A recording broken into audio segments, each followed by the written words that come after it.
नमस्कार, बहुत बहुत स्वागत आपका। आपके साथ मैं हूं कुणाल गोस्वामी और आप देख रहे हैं हमारी बेहद खास पेशकश अर्थव्यवस्था के अच्छे दिन। दरअसल हम उस देश में रहते हैं जहां मिडिल क्लास लोगों की तादाद बहुत ज्यादा है। हमारे यहां ज्यादातर घरों में एक डायरी तैयार की जाती है। इस डायरी में पूरा हिसाब किताब भी रखा जाता है। साल खत्म होने के बाद जब उस डायरी को खोलते हैं तो पता चलता है कि हमारा घर साल भर कैसे चला। उसमें हम बताते हैं कि कहां पर हमने कितना खर्च किया, कितना बचाया, कितना कमाया। इसके आधार पर फिर हम तय करते हैं कि आने वाले साल में हमें किस तरह से, किस रोड मैप के हिसाब से चलना है, कहां कितनी बचत करनी है, कहां कितना खर्च करना है, हमारी हालत कैसी रहेगी। अब ठीक जैसे हम तैयार करते हैं डायरी, उसी तरह की एक डायरी सरकार भी तैयार करती है और सालाना लेखा जोखा उसमें लिखा होता है और उस डायरी को नाम दिया जाता है इकोनॉमिक सर्वे। इससे पता चलता है कि हमारे देश की अर्थव्यवस्था की हालत आखिर है कैसी। इकोनॉमिक सर्वे में बीते साल का हिसाब किताब और आने वाले साल के लिए सुझाव, चुनौतियां और समाधान का जिक्र किया जाता है। इकोनॉमिक सर्वे को बजट से एक दिन पहले पेश भी किया जाता है और अब वित्त मंत्री साहिबा ने पटल पर अर्थव्यवस्था की सेहत को लेकर रिपोर्ट रख दी है, जिसमें इंडियन इकोनॉमी की ग्रोथ को लेकर अनुमान लगाया गया है। अब अर्थव्यवस्था के बारे में कई अहम जानकारियां सरकार ने रखी हैं, लेकिन इसमें सबसे महत्वपूर्ण बात है इकोनॉमी की रिकवरी की। जी हां, कहा गया है कि इकोनॉमी कोरोना के मुश्किल दौर से बाहर आ चुकी है। पॉजिटिव नोट, इन्फ्लेशन के घटने की उम्मीद भी जताई गई है। बताया गया है कि विदेशी मुद्रा भंडार को लेकर चिंता की कोई बात नहीं। यहां करंट अकाउंट डेफिसिट की भरपाई के लिए भी पर्याप्त फंड है। इसमें यह भी कहा गया कि तमाम जो कंपनियां हैं, एनबीएफसी और बैंकों की जो बैलेंस शीट है, जो पिछले कई सालों से नेगेटिव चल रही थी, वो भी बेहतर हुई है। इकोनॉमी में कर्ज की मांग भी बढ़ी है। यानी कुल मिलाकर आप कह सकते हैं कि इसमें इंडियन इकोनॉमी इस वक्त गुलाबी दौर से गुजर रही है। गुलाबी तस्वीर इस वक्त पेश की गई है। तो इकोनॉमिकल सर्वे, जिसे हम सोशियो इकोनॉमिक सर्वे भी कहते हैं, वो कहीं ना कहीं एक प्रारूप के तौर पर देखा जाता है।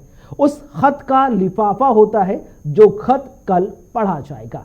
उसी पर चर्चा करने के लिए हमारे साथ कुछ खास मेहमान भी जुड़ेंगे, उनसे आपको रूबरू भी कराएंगे। लेकिन सबसे पहले हम आपको बता देते हैं कि आखिरकार इकोनॉमिक सर्वे को अगर सिंपल सरल भाषा में बात करें तो क्या है।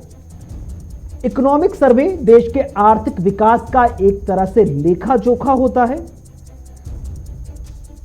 इकोनॉमिक सर्वे हमारी अर्थव्यवस्था को डायरेक्शन भी देता है कि हमें किस तरफ जाना है और क्या क्या कदम उठाने हैं। इकोनॉमिक सर्वे बताता है कि हमारी अर्थव्यवस्था कैसी चल रही है, हिचकोले खा रही है या सरपट तेजी से भाग रही है। इससे यह भी पता चलता है कि क्या सुधार और बदलाव होने चाहिए, कहां जरूरत है इसमें। और साथ ही साथ इस सर्वे के माध्यम से सरकार को सुझाव भी दिए जाते हैं कि आपको आने वाले फाइनेंशियल ईयर में ये स्टेप, ये कदम उठाने होंगे ताकि और बेहतर व्यवस्था या बेहतर स्थिति में हम इकोनॉमी को ले आए। अब इकोनॉमिक सर्वे से जुड़ी कुछ बड़ी बातें हैं, उनको भी बहुत जल्दी गौर फरमाइए। इकोनॉमिक सर्वे पेश करने के लिए सरकार के सामने फिलहाल कोई बाध्यता नहीं होती, लेकिन बहुत महत्वपूर्ण ये होता है। सरकार को ना किसी के सुझाव मानने की बाध्यता होती है, ना किसी सिफारिश की। तब भी सरकार का पूरा फोकस होता है इस इकोनॉमिक सर्वे पे। सरकार अगर चाहे तो सुझावों को ले सकती है या फिर खारिज भी कर सकती है। साथ ही साथ ये आपको लिमिट देता है कि क्या सस्ता और क्या महंगा हुआ है। एक कहीं ना कहीं इंडिकेशन आपको मिल जाता है। अब एक बड़ी बात, क्योंकि आज जब पटल पर रखा गया तो ये पता चला कि इकोनॉमिक सर्वे में है क्या सस्ता होने की संभावना है और क्या महंगा होने की संभावना। लेकिन ये इकोनॉमिक सर्वे तैयार कौन करता है, उसे आप देखिए। दरअसल हमें मालूम है कि फाइनेंस मिनिस्ट्री विभाग होता है, उसके अंदर आता है इकोनॉमिक अफेयर्स। इकोनॉमिक अफेयर्स के अंदर आता है इकोनॉमिक डिवीजन, और इकोनॉमिक डिवीजन का जो मेन सीईए होता है वो इस पूरे इकोनॉमिक सर्वे को उनकी देखरेख में तैयार किया जाता है।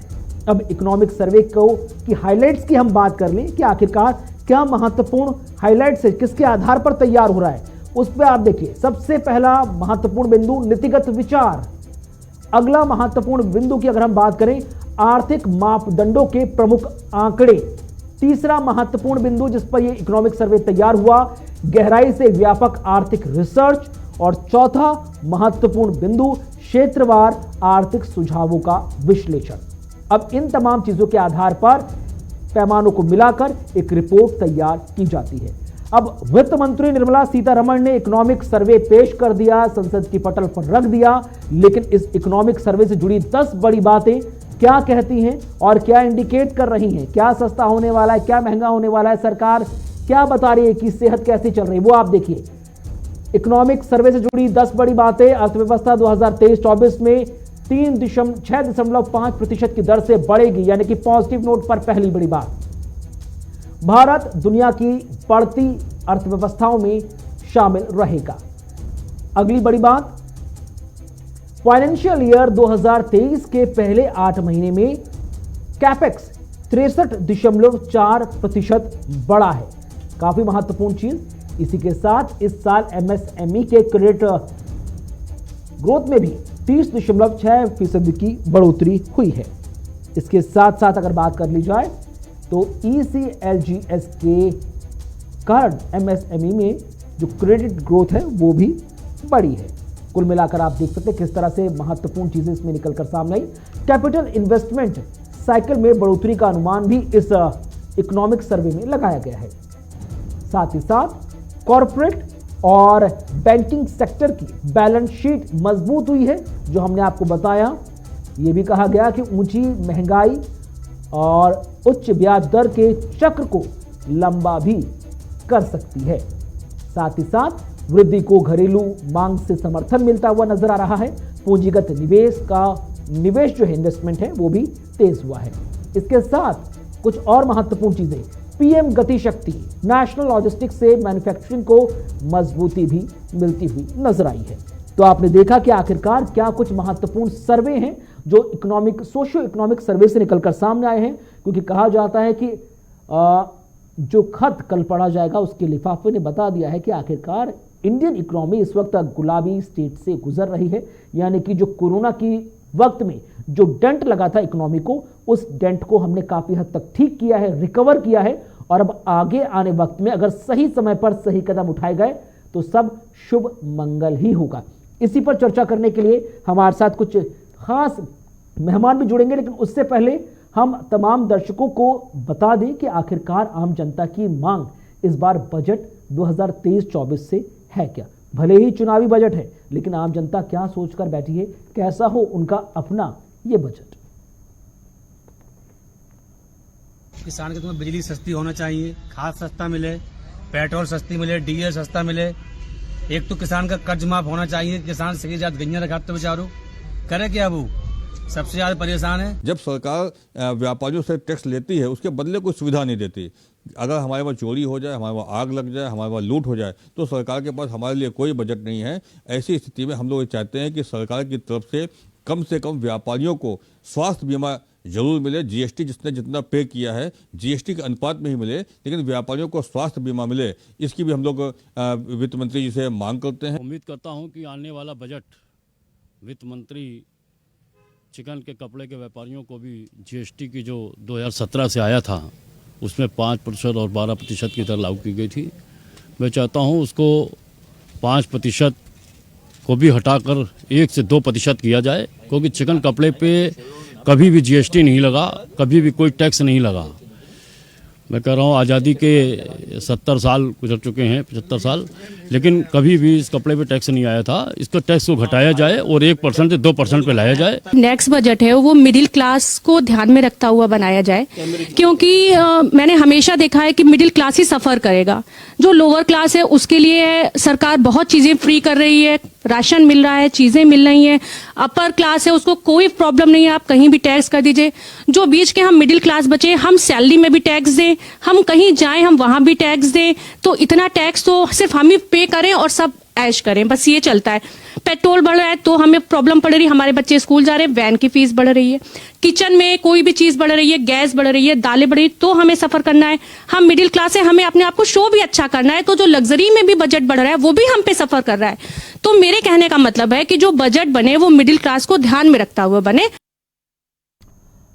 तो सुना आपने आम जनता की क्या कुछ मांग है, अर्थशास्त्री क्या कुछ कह रहे हैं, कपड़ा व्यापारी क्या कुछ कह रहे हैं, किसान क्या कुछ कह रहे हैं, गृहिणी क्या कुछ कह रही हैं और युवाओं की क्या कुछ डिमांड है। एक एक करके अपने तमाम मेहमानों से आपको रूबरू करा दें और उसके साथ हम उनसे बात करने की कोशिश करेंगे और समझने की कोशिश करेंगे कि आखिरकार जो इकोनॉमिक सर्वे लागू हुआ है, जो पेश किया गया, पटल पर रखा गया है, वो क्या कुछ इशारा कर रहा है, क्या कुछ निकल के आने वाला है कल निर्मला सीतारमण की पोटली से बाहर। सबसे पहले हमारे साथ खास मेहमान जुड़ रहे डॉक्टर आशुतोष गुप्ता, अर्थशास्त्री हैं, हमारे साथ जुड़ रहे हैं बीजेपी प्रवक्ता शुभेंदु शेखर अवस्थी, हमारे साथ जुड़ रहे हैं पूर्व नेता कांग्रेस के हंसराज जोसन और वरिष्ठ पत्रकार अजय शर्मा जी। शुरुआत डॉक्टर आशुतोष गुप्ता आपसे कर रहा हूं। गुलाबी बजट की बात सामने आई है, फाइनेंशियल ईयर 2023-24 का है, चुनावी बजट की भी संज्ञा इसे दी जा रही है, इकोनॉमिक सर्वे तो पटल पर रख दिया गया। आपको क्या कुछ इसमें समझ में आया, कितना महत्वपूर्ण ये बजट अब हो सकता है, क्योंकि बहुत कुछ तो आज नजर आ गया, क्योंकि वित्त मंत्री तो कह रही है कि सब कुछ ठीक चल रहा है, हम रिकवर भी कर रहे हैं और इस स्थिति में भी आ गए हैं कि हम लोन भी दें, इन्वेस्टमेंट भी कराएं और सबकी बैलेंस शीट भी अब बेहतर हो रही है।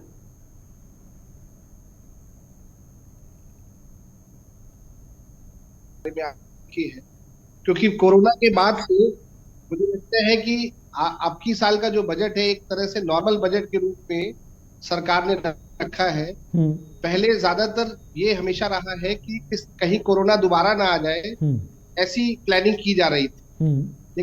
लेकिन इस बजट में सरकार का पूरा ये देखना है कि किस तरीके से हम ज्यादा से ज्यादा ग्रोथ रेट पे अपने ध्यान दें, जिससे कि ग्रोथ रेट के बढ़ने से पर कैपिटा इनकम किस प्रकार बढ़े।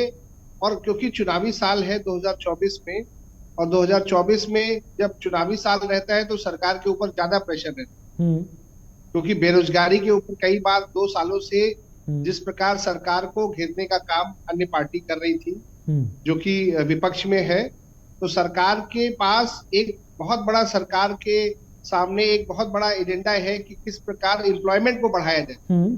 और सरकार इसके लिए प्राइवेट सेक्टर का ज्यादा सहारा ले रही है, क्योंकि सरकार के पास एक दायरा है जी, जो सरकार के ऊपर एक फिस्कल डेफिसिट का बोझ बढ़ा हुआ है कोरोना के कारण।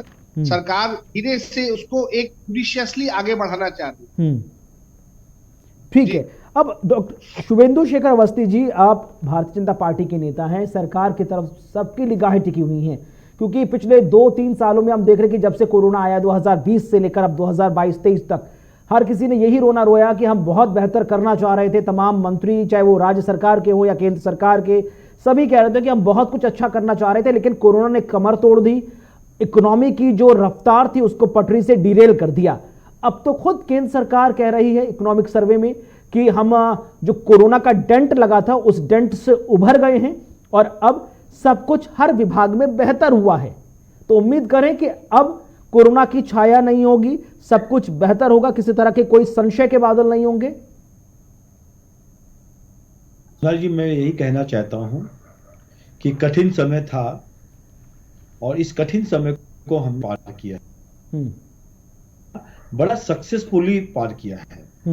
जहां पर इन 2 सालों में, 3 सालों में वर्ल्ड में अपनी खुद की वैक्सीन बनाकर 220 करोड़ लोगों को वैक्सीनेशन किया है, वहीं पर 6.5% ग्रोथ को हम अगले साल के लिए देख रहे हैं। डीपी भी 6.5 से 7 के बीच में कहीं होगा, आपने देखा, ये आज के सर्वे में बताया गया है।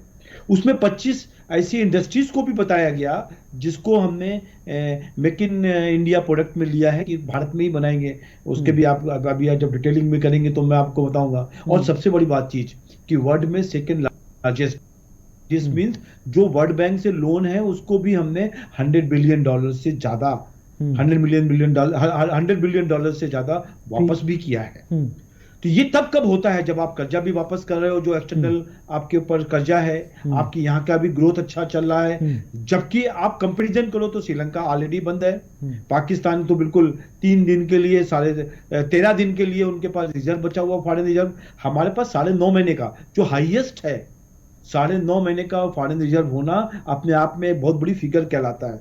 और ये भी देखिए कि इन्फ्लेशन रेट भी हमारा 3% से लेके 6.5% के बीच में कहीं आएगा, जो सोचा जा रहा है। इन सब चीजों को यदि हम देखेंगे तो वर्ल्ड में, मैं फिर से कह रहा हूं, वर्ल्ड में 3rd लार्जेस्ट इकोनॉमी है पीपीपी परचेजिंग पावर पैरिटी के बेसिस के ऊपर, और 5th largest in term of exchange rate है जी। ये भी इंडिया को आगे लेके जाएगा।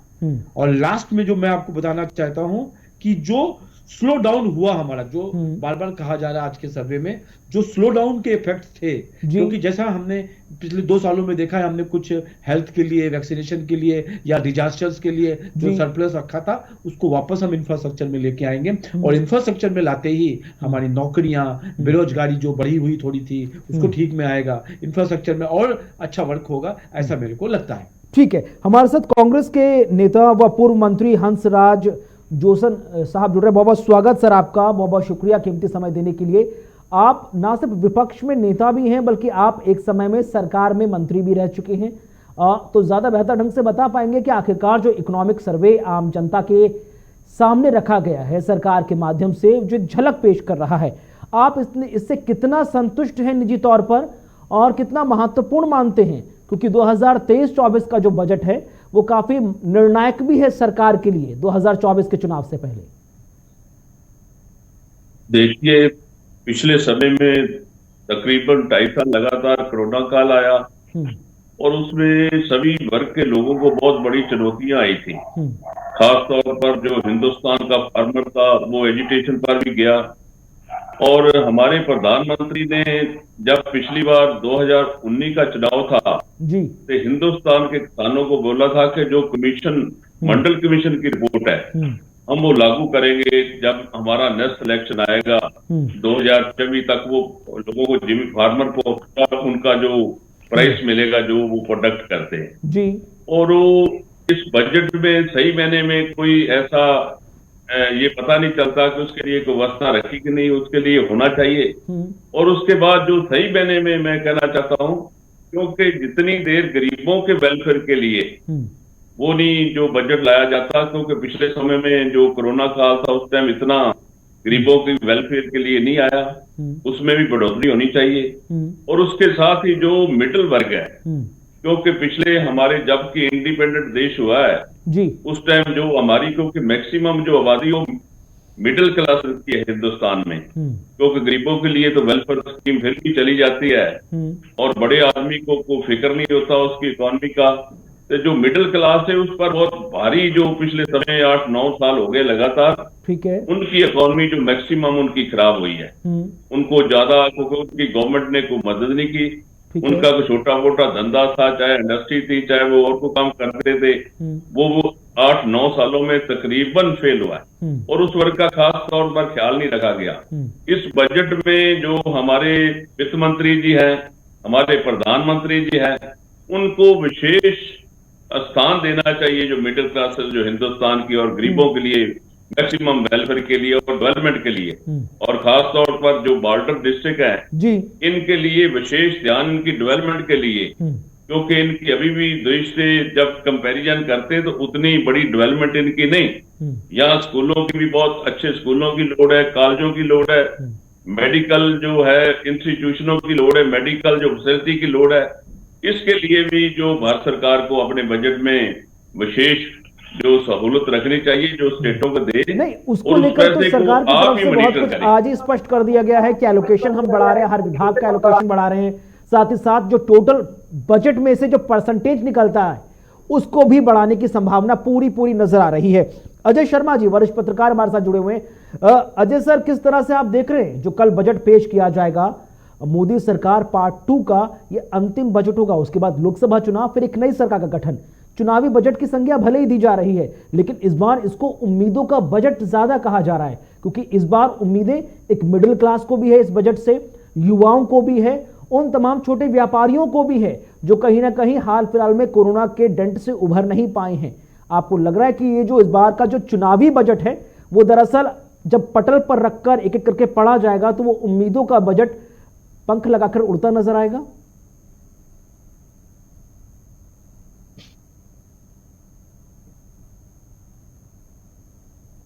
संभावनाएं उसके अंदर दिखाई देती हैं और जब उसको हम ग्राउंड पे ले जाकर एनालिसिस करते हैं तो उसके रिजल्ट उतने नहीं मिलते हैं जितने की होने चाहिए। और जैसे कि हमारे एक्सपर्ट्स कह रहे हैं, मैं उसी बात से इत्तेफाक रखता हूँ कि मिडिल क्लास की कमर तो पूरी तरह से टूट चुकी, एकदम खत्म हो गया है। वो अपने आप को कैसे बचाए हुए है ये तो सिर्फ वही जानता है। आप किसी भी ऐसे व्यक्ति से बात कर लीजिए जिसकी सैलरी लगभग 20 से 30 हजार रुपये महीना है, या फिर वो छोटा मोटा दुकानदार जिसकी प्रॉफिट जो है लगभग 30 से 40 हजार रुपये के आसपास है, या 20 हजार है, 15 हजार है, ऐसे काम करता है जी। और वो जिसे हम लोअर मिडिल क्लास कह सकते हैं। मिडिल क्लास में भी 3 कैटेगरी है, लोअर मिडिल क्लास और अपर मिडिल क्लास जी। तो ये जो लोअर मिडिल क्लास है और जो वो मिडिल क्लास जो लोअर मिडिल क्लास के करीब है, इनकी हालत बहुत पतली है। ये बहुत बुरी तरह से हाँप चुके हैं, खत्म हो चुके हैं। इनको लेकर भारत, मैं समझता हूँ कि इसके अंदर क्या आएगा, चाहे वो गैस की बात करें या हम खाद्य पदार्थों की बात करें या हम पेट्रोल की बात करें या हम मतलब किसी भी, चाहे बिजली की बात कर लें, बिजली महंगी होती चली जा रही है, वहीं पे आपकी कमर टूट रही है। तो ये आप देखें स्कूल की फीस है बच्चों की, वो इतनी महंगी है कि आप बच्चे नहीं पढ़ा पा रहे हैं आप स्कूल के अंदर। तो आप यदि हर जगह, और हेल्थ सिस्टम है, हेल्थ सिस्टम की भी स्थिति खराब है। हमारे पास में इंफ्रास्ट्रक्चर इतना अच्छा नहीं है कि आप जो है कोई सरकारी अस्पताल में इलाज कराने चला जाए या प्राइवेट अस्पताल में जाता है तो डॉक्टर फीस इतनी लेता है जिसके ऊपर कोई नियामक ही नहीं है क्या। तो आप ये जो इसको लेकर क्या बजट आएगा, किस तरीके से मिडिल क्लास को राहत मिलेगी, उसको बूस्टर डोज की जरूरत है। हम देखते हैं हमेशा चुनाव को ध्यान में रखते हुए गरीबों के लिए अच्छी अच्छी योजनाएं लेकर आई जाती हैं, सब कुछ लाई जाती हैं, लेकिन गरीब आदमी उन योजनाओं का ज्यादा बेनिफिट उठा नहीं पाता। वो बाबुओं के दफ्तरों के चक्कर काटते काटते थक जाता है, नहीं मिलता। तो ये मैं समझता हूँ इस बजट के अंदर यदि हम चाहते हैं कि हमारी अर्थव्यवस्था सही ढंग से घूमे तो छोटे मोटे जो दुकानदार हैं उनको हमें राहत मिले, उनको व्यापार अच्छा चले, जो नौकरियां हैं उनमें फायदा हो, जो एमएसएमई सेक्टर है उसको बहुत जो है हमें बूस्टअप करने की जरूरत है, उसको राहत दें। और ये जो मैं जैसे हम कोई भी शहर ले लीजिए, उसका मार्केट होता है, चाहे वो कपड़ा का मार्केट हो या एक मार्केट हो, एक मार्केट है और उस मार्केट के अंदर एक जीएसटी इंस्पेक्टर घूमते हैं रेट डालते हुए। तो ये तो जीएसटी जो इंस्पेक्टर राज है, इससे अलग अलग शहरों की जो व्यापार एसोसिएशन वो सड़कों पर आ जाती है कुछ समय बाद ही, या जो मार्केट बंद हो जाता है, वो कहते हैं कि हमारी हालत खराब है। तो बहुत सारी जगह पर सरकार को इसमें सोचने की बहुत जरूरत तेजी से विचार होने के बाद काम होने की संभावना भी नजर आ रही है। लेकिन doctor Ashutosh Gupta, as an economist, आपको क्या लगता है, क्योंकि इस बार इंडिकेशन निकलकर सामने आए हैं कि 6 to 6.8% का जो हमारा जीडीपी है वो इस बार रह सकता है फाइनेंशियल ईयर 2023-24 के हिसाब से, और साथ ही साथ ये भी कहा गया कि जो नॉमिनल जीडीपी है वो 11% तक जा सकती है।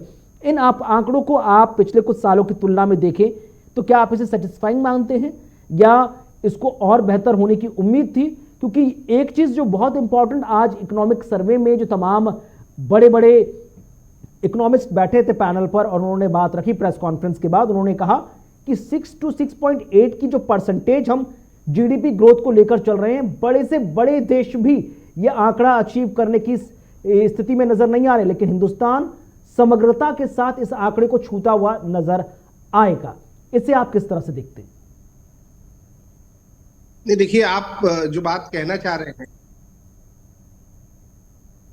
इसमें सबसे इंपॉर्टेंट ये है कि जिस प्रकार हम देख रहे हैं कि पड़ोसी देश है हमारे, पाकिस्तान हो, श्रीलंका हो या और जो भी देश है, कोरोना के बाद से सारे देश एक तरह से आर्थिक स्थिति उनकी इतनी खराब हो चुकी है कि वो आज अपनी बेसिक जरूरतों को भी पूरा नहीं कर पा रहे। और आज अगर भारत सरकार के इस बजट में 6% से 6.8% की बात अगर की जा रही है, और आप देखिए कि माइनस से भी बजट इन्होंने 8.5% तक पहुंचाया था पिछले सालों में। आप इस बात को समझ सकते हैं कि सरकार कितने फिस्कल डिसिप्लिन के साथ काम कर रही है।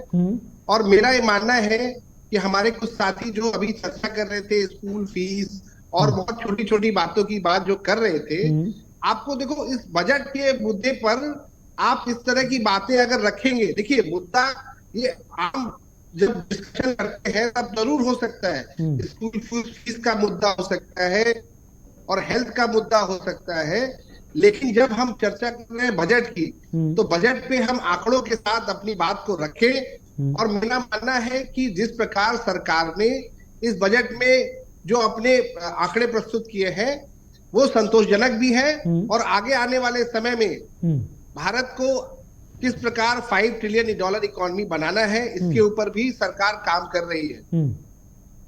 ठीक है। और एक बात और कहना चाहता हूं, जिस प्रकार पूरे देश में एक पॉजिटिव माहौल बना हुआ है सरकार के प्रति कि सरकार का सकारात्मक रुख है बिजनेसमैन के प्रति, तो ये भी एक बहुत बड़ी बात है।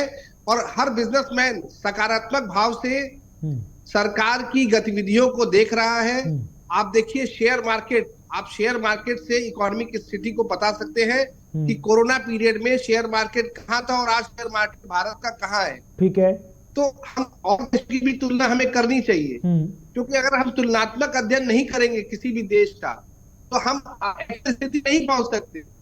आज कोई भी देश अकेले एक देश के रूप में नहीं है, इकोनॉमी ग्लोबल हो चुकी है। आज कहीं पे भी कोई समस्या है तो उसका प्रभाव आपके देश पे भी पड़ता है। नहीं, वो तो हमने तो 2 से 3 ऐसे फैक्टर्स देख लिए पिछले 2-3 सालों में, चाहे कोरोना कहीं पर आया हो उसका असर हिंदुस्तान पे पड़ा, रूस यूक्रेन का युद्ध हुआ तो भी हमने देखा कि कहीं ना कहीं हमारा एक्सपोर्ट और जो इंपोर्ट है वो फ्लक्चुएट होता हुआ नजर आया। तो ग्लोबलाइजेशन के इस दौर में अगर किसी अन्य मुल्क में कुछ होगा उसका असर तो पड़ेगा ही पड़ेगा हिंदुस्तान में। लेकिन शुभेंदु शेखर अवस्थी जी, जिस तरह से कहा गया आज इकोनॉमिक सर्वे में कि भाई महंगाई से बहुत जल्द निजात मिलती हुई नजर आएगी, और हमने देखा कि श्रीलंका और पाकिस्तान को लेकर कि जब हम बात करते हैं फॉरेन डायरेक्ट इन्वेस्टमेंट की, यानी कि विदेशी मुद्रा भंडार की, तो वहां पर ये दोनों ही जो मुल्क थे वो पस्त होते नजर आए। तो यहां पर भी आज हमारे जो इकोनॉमिक एक्सपर्ट्स थे सरकार की तरफ से, जिन्होंने इकोनॉमिक सर्वे रखा कि विदेशी मुद्रा भंडार को लेकर भी कोई चिंता करने की जरूरत नहीं है। तो डू यू पर्सनली बिलीव कि हम इतनी इकोनॉमिक स्टेबिलिटी की कंडीशन में आ चुके हैं कि भविष्य में हम कुछ मेजर रिस्क वाले स्टेप लेना चाहे तो वो भी ले सकते हैं और आम जनता को भी काफी सहूलियतें मिलती रहेंगी, जारी रहेंगी आने वाले वक्त में? मैंने अपने पहले स्टेटमेंट में भी ये बोला था आपको कि जो हमारे पास फॉरेन रिजर्व है वो 9.5 महीने 10 महीने का है, जो कि हाईएस्ट है। इस समय भी किसी कंट्री के पास इतना रिजर्व नहीं है मेरी जानकारी के हिसाब से। और जहां पर यदि हम कंपैरिजन करें तो 12 से 13 दिन का पाकिस्तान के पास और श्रीलंका के पास तो फ्यूल भराने के लिए भी अपने फ्लाइट्स के लिए कुछ नहीं है, तो उसका तो कंपैरिजन करना नहीं चाहिए। ठीक है। दूसरी चीज, जीएसटी 2018 में 90,000 करोड़ थी और अभी जो हम 2023 के दिसंबर तक हम जो एक्सपेक्टेशन कर रहे हैं वो 1.49 करोड़ की कर रहे हैं। 1.49 लाख करोड़ का, मतलब 1.5 लाख करोड़ का यदि जीएसटी कलेक्शन, जिसमें हम लोगों ने 2 बार पिछले सालों में भी लगातार महीनों में देखा होगा 1,25,000 करोड़ को जीएसटी को पार किया है। 1,25,000 करोड़ की जीएसटी पार होना ये एक बहुत बड़ी फिगर है। जो लोग जीएसटी समझते हैं कि जीएसटी लाने से क्या फायदा हुआ, तो ये एक बहुत बड़े सॉलिड कंट्री की पहचान को बताता है। और एक चीज अभी एक हमारे कांग्रेस के प्रवक्ता कह रहे थे कि किसानों को लेकर भी उन्होंने कुछ कंटेंट थे कि शायद किसानों के लिए क्या करेगी, और तो मैं उसके लिए 5-6 योजना इस जो आज के सर्वे थे, आज का जो सर्वे था उसमें लिया है। एक पीएम किसान में 11.3 करोड़ किसानों के लिए बेनिफिशियरीज को लिए स्पेशल कवर किया गया है। इसी में एक इनको भी बताना चाहता हूँ, एग्रीकल्चर इंफ्रास्ट्रक्चर फंड एक बनाया गया है जिसमें 1661 करोड़ रुपए का एक पोस्ट हार्वेस्ट सपोर्ट दिया गया। पोस्ट हार्वेस्ट सपोर्ट भी बहुत बड़ा इंपॉर्टेंट रोल प्ले करता है। हार्वेस्ट के बाद वो हार्वेस्ट को पहुंचाना, उसको प्राइस करना, उसको स्टोर करना, उसके लिए वैल्यू दिया गया है। Mission for integrated development of horticulture के लिए हॉर्टिकल्चर को भी बहुत वैल्यू दी गई है और उसको जो बाकी कंट्रीज की ज्योग्राफीज हैं उससे मैचिंग करते हुए बनाया गया है। और ऑर्गेनिक फार्मिंग के लिए भी उसमें काफी एफपीओज और उसके लिए प्रोविजन किया गया है। National agriculture market (ENAM) scheme को लाया गया है जिसमें 1.74 करोड़ फार्मर्स और 2.3 लाख ट्रेडर्स को इनरोल किया गया है। ये जो प्रोजेक्ट्स हैं, मैं इसलिए आपको बताना चाह रहा हूं कि जो एक और चीज जो लास्ट में मैं कहूंगा, पीएम फसल बीमा योजना में 1.2 लाख करोड़ सिंस इंसेप्शन के बाद कंपनसेशन दिया गया है। ये जो चीजें हो रही हैं जी कि यदि आपकी फसल खराब हो जाती है तो आपको कंपनसेशन मिलेगा सरकार की ओर से, आपकी फसल हो जाती है तो उसको हम प्रॉपर्ली रखकर उसको वो कहेंगे। और मिलेट के लिए तो अभी मोदी जी कह ही रहे हैं मोटा अनाज। तो ये सब चीजों के लिए हम लोग प्रयास कर रहे हैं। आप सकारात्मक भूमिका निभाइए विपक्ष की और हम इस कंट्री को आगे लेके जाएंगे और दिखाएंगे। विपक्ष का सवाल भी लेंगे और साथ ही साथ बात करेंगे मिडिल क्लास की, क्योंकि हिंदुस्तान में सबसे ज्यादा जो वोटर्स हैं या आबादी है या कैटेगरी है जो यहाँ पर हिंदुस्तान के कोने कोने में निवास करती है वो मिडिल क्लास लोगों की ही है। और जिस तरह से हमने जब तमाम दर्शकों की प्रतिक्रिया दिखाई तो उन्होंने कहा कि सबसे ज्यादा टैक्स भी हम भरते हैं, उसके बावजूद सबसे ज्यादा दिक्कतें भी हम ही झेलते हैं। मिडिल क्लास पर चर्चा होगी, लेकिन रुकते छोटे से ब्रेक के लिए नॉन स्टॉप कवरेज अर्थव्यवस्था के अच्छे दिन जारी।